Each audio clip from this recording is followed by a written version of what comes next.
자, 앞서 전해진 대로 이재명 대표가 총선 일정 때문에 대장동 사건 재판에 오전에 불출석하는 일이 어제 있었습니다. 네, 관련 내용 설주한 변호사, 송영훈 변호사와 함께 자세히 짚어보도록 하겠습니다. 안녕하십니까? 안녕하세요. 네, 반갑습니다. 제가 말씀드리면 이제 피고인이 재판부의 허락 없이 재판에 불출석하거나 지각해도 안 되겠습니다만 어제는 좀 이재명 대표가 간다 안 간다 이런 좀 절차상에서도 좀 이견이 있었던 것 같아요.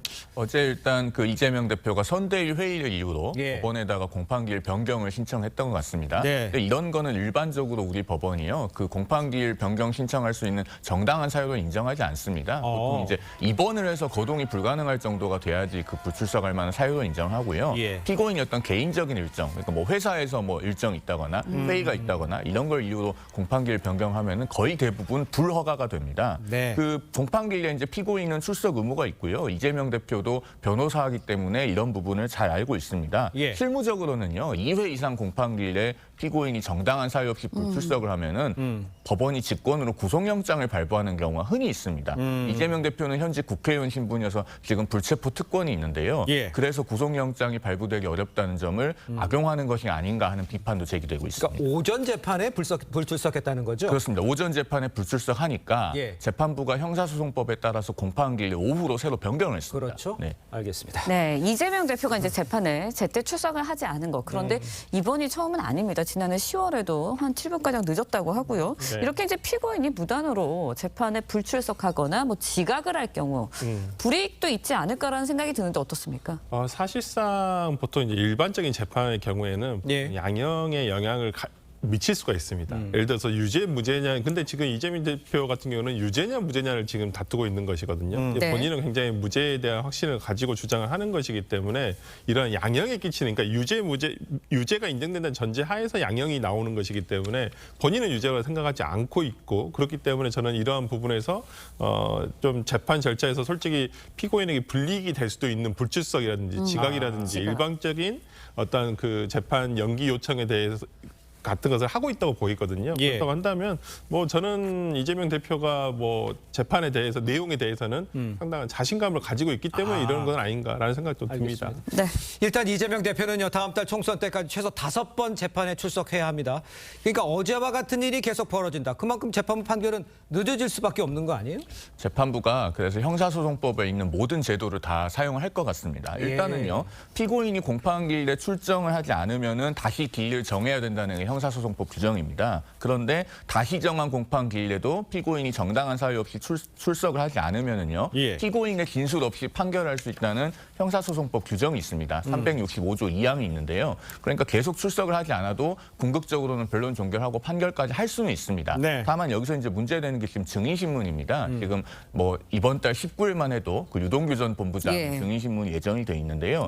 이렇게 이제 이재명 대표가 피고인으로서 출석하지 않아서 증인신문도 진행하지 못하고 공판기일을 열지 못할까 봐서 지금 재판부가 예고하고 있는 것이 기일 외 증인신문입니다. 공판기일 외에서 일단 증인신문을 진행을 하고 이재명 대표가 차후에 출석을 해서 공판기일이 정상적으로 열릴 수 있을 때 그 증인신문 조서를 가지고 증거조사를 하겠다는 거거든요. 그런데 이런 거는 이제 법원 실무 제요에나 나오는 것이고 평소에는 사실 거의 잘 사용이 되지 않는 제도입니다. 이런 거를 강구해야 될 정도로 지금 이재명 대표의 불출석으로 인해서 재판이 좀 기형적으로 지연되고 있는 측면이 있다, 이렇게 말씀드릴 수 있습니다. 네. 그런데 이제 피고인이 재판에 불출석을 반복하며 법정에 나오도록 강제할 방법이 있지 않을까라는 생각이 드는데 또 이재명 대표는 민주당의 대표잖아요. 적용이 되나요? 일반적인 경우에는 재판부, 그러니까 그 재판을 진행하고 있는 재판부에서 직권으로 구속영장을 발부를 하든지 아니 직권으로 체포영장을 발부를 해서 구인을 하는 경우들이 좀 있습니다만 아까 송 변호사님께 잘 설명해 주셨다시피 국회의원으로서 불체포 특권이 있기 때문에 이 부분에 현실적으로 강제할 수 있는 방법 자체가 조금 없다라는 부분은 뭐 조금 이 재판에서의 좀 특이점이라 볼 수 있을 것 같습니다. 알겠습니다. 자, 계속해서 다음 소식도 좀 짚어보겠습니다. 최태원 SK그룹 이 회장과 노소영 아트센터 나비 관장이죠. 이혼 소송 항소심 첫 변론 나란히 참석을 했습니다. 두 사람이 직접 법정에서 나왔다. 이거는 어떻게 좀 해석을 해야 됩니까? 일반적으로 이혼 재판, 특히나 그 변호인이 대리인이 있는 경우에는 직접 당사자가 출석하지 않는 것이 대부분입니다. 그런데 아마 이 항소심 재판, 특히나 항소심 첫 변론기일에 나왔다는 것은 그만큼 이 재판에 대한 비중을 두고 있다는 것이거든요. 두 분 다. 그러니까 네. 보통은 뭐 본인에게 출석을 요청하는 대리인들도 변호사들도 없습니다만은 이 사건 같은 경우는 아마 언론에 분명히 부각이 될 것이고 또 양 당사자가 다 출석을 함으로써 자신들의 의견을 뭐 어저께는 얘기는 하지는 않았습니다만은 얼마만큼 비중을 두고 있느냐를 어떻게 볼 수 있는 상황이었다고 상황이라고 볼 것입니다. 예. 네. 이번 문제 재판에서는 어쨌든 이번 1심에서는 어쨌든 계속해서 이혼료 조정료가 이제 상향이 되고 했습니다. 1심에서는 어떤 판단이 먼저 내려졌나요?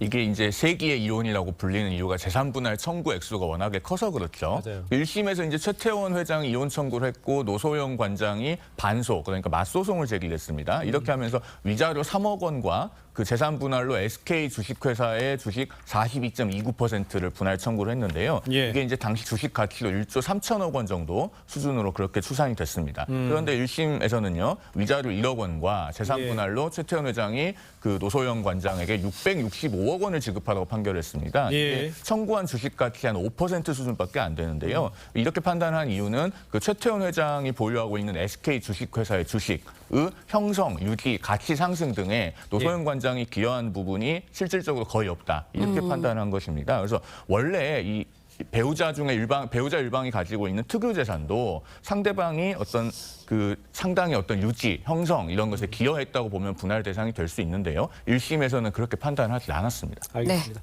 그렇다면 항소심에서 1심과 다른 판단이 나올지도 이게 관심입니다. 그러면 어떤 부분이 쟁점이 될지 그 결과는 또 언제 나올지 이거는 어떻게 예상할 수가 있습니까? 그러니까 가장 쟁점이 됐던 것은 노소영 관장 측에서 본인이 그러니까 SK가 본인이 결혼한 이후에 굉장히 많이 발전을 했다는 거예요. 그러니까, 예. 뭐 시총도 늘고 그렇기 때문에 그래서 주식에 대한 자기의 재산 분할을 요구했던 것이거든요. 근데 1심 재판부는 거기에 대해서는 인정할 수 없다. 그냥 최태원 회장이 가지고 있는 개인 재산에 대해서만 분할을 허가를 한 것이거든요. 근데 이제 2심 재판부에서 이 사업용 재산에 대해서도 어떻게 판단이 될 것인지에 될 것이고요. 4월 16일 날이 아마 변론 종결일로 예정이 돼 있어서 그로부터 제가 봤을 때는 한 두어 달 후, 6월 정도가 되면 아마 최종 선고가 나오지 않을까 싶습니다. 그렇군요. 네.